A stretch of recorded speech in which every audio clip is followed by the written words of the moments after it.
Hi, I'm Mike from Catholic Treehouse, and today I'm going to challenge you to be a saint. Born in Greece to a wealthy family of nobles in the early 7th century, St. Giles gained a reputation as a miracle worker. Desiring a quiet life of penance, he left Greece for France in 683, where he lived in a cave that had a thicket of thorn bushes at its mouth.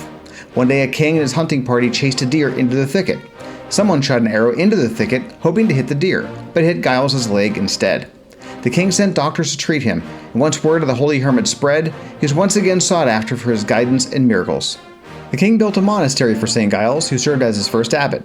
He established his own monastic rule, and the monastery became a pilgrimage site, especially for the handicapped and the poor. Here is your challenge for today. Despite the care of the king's doctors, St. Giles was permanently crippled by the arrow. Many parishes today are unwelcoming to people with physical disabilities. Today, contact your parish and see how you can make it more accessible to people with physical disabilities. If there's not a disability ministry at your parish, start one.